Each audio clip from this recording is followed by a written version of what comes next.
You have 5 people with 5 different mics. How do you go about editing this into one audio file for a podcast? Let's jump right into it. The first step is to name each of your files by the person.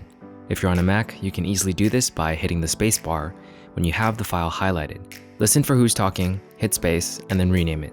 Afterwards, make a copy of the folder and rename it Originals.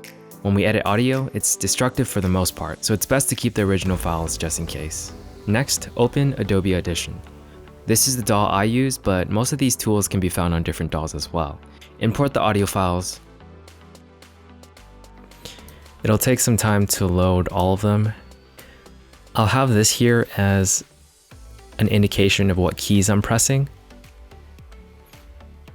And then highlight each of them and click Insert Clips to Multitrack. Once they're done loading in the Multitrack, we're going to go into each of them and start cleaning up the audio files as well as trying to match the audio levels. Here's a list of what I normally do. First, light noise reduction, then I hard limit, then I apply dynamics, which includes compression and expansion, then I normalize, EQ, normalize again, and then silence if necessary.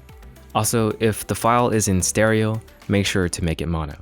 I'll go ahead and show you my keyboard shortcuts before I explain each of these. I spent about 2 hours choosing these shortcuts, and it should be noted that I use them with my mouse as well. I'll leave a link to that mouse below, but here are the keystroke assignments I made for the mouse. And for Adobe Audition, I set it to K, delete, and enter. For the side buttons, it's equal and minus, and that's just horizontal scrolling. Okay, let's move on to each step and explain what each of them do. For noise reduction, we first take a sample of what we consider noise. Choose something that isn't too loud. For our recordings, we try to keep the peak in between -12 decibels to -18 decibels when we initially start off recording. But it's never perfect because passion overwhelms us sometimes, like here. So what I found to be considered noise for our recordings is below -50 decibels. Sometimes that's a little different depending on which clip, because unfortunately, most of our mics are completely different from each other. I usually just choose somewhere in the beginning, and I start the recording with a pause for that purpose. We highlight it, and then we sample it by taking Capture Noise Print. Make sure you're not highlighted anymore. And then you see this. Here are my settings, 50%, 10 decibels. My advanced settings are right here. I honestly don't know what exactly everything does, but this is what I've gathered from my research. And then I click Apply. If you have great audio to begin with, you might not even notice the difference. What we do next is hard limit. I normally just find a good place to hard limit it. -6 would be a safe call. I would even go further and say something like -9 is also a safe call, but for now, 6 would be good enough.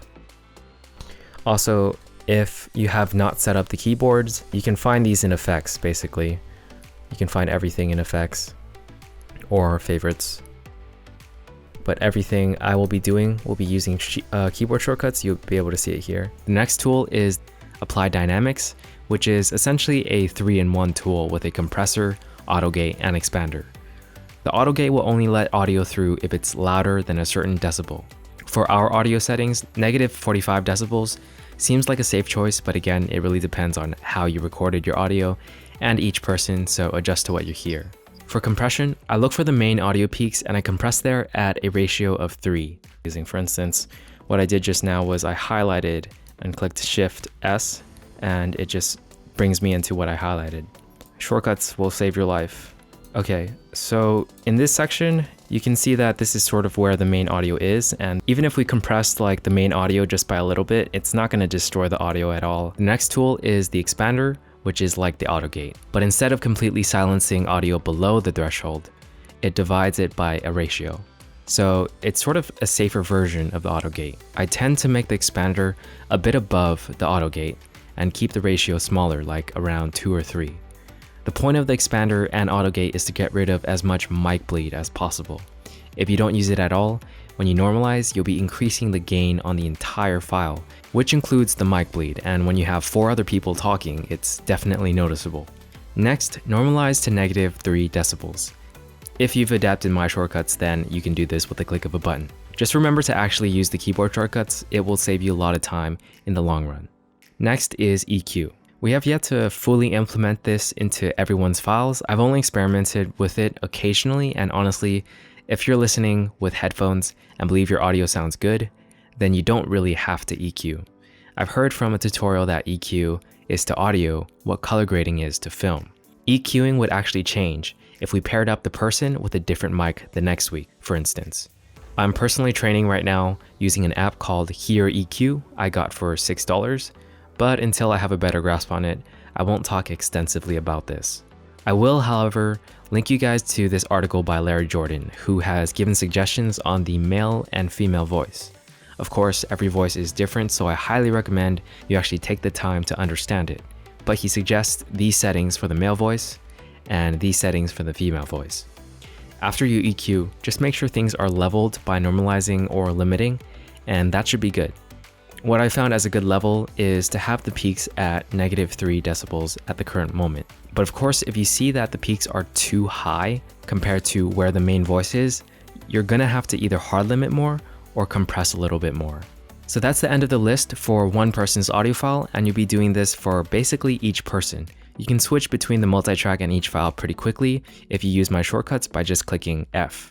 So what I normally do for longer files is I go into each of them, apply an effect, and then that takes a bit of time. So then I go to the other one and do the same effect. So it's like I work on one effect at a time, apply it to each, and then move on to the next one. Okay, moving on to editing in the multitrack. So far, it's sort of been basically a tutorial on how to edit one audio file at a time. The most challenging thing that comes up when you're editing multiple audio files is actually mic bleed. So the dynamics part with the auto gating and expander are actually two very important parts, so make sure you don't skip that. The next challenging part is actually figuring out how to level each person's voices. In order to make sure each person's volume is at a similar level, what I normally do is use Essential Sound. If you go under the window Essential Sound, you see something that says Dialogue. Click that, and afterwards, under Loudness, you can match the audio levels. What this is going to do is increase or decrease the gain based on the LUFs. Right now, Auto Match is set to -23 LUFs. So if the audio file altogether is above that, then Audition will lower the gain of that audio file. I honestly wouldn't rely on this because at times, I feel like it can be wrong because it registers the potential mic bleed sections as part of the loudness. I just use it as sort of a reference and then remove it afterwards and alter the files individually myself.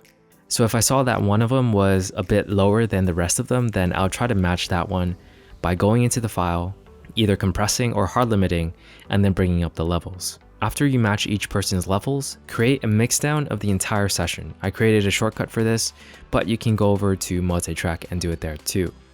Then convert it to mono. What happens is you'll see a bunch of peaks, and that's usually us laughing, so we want to hard limit or compress there, and then normalize again.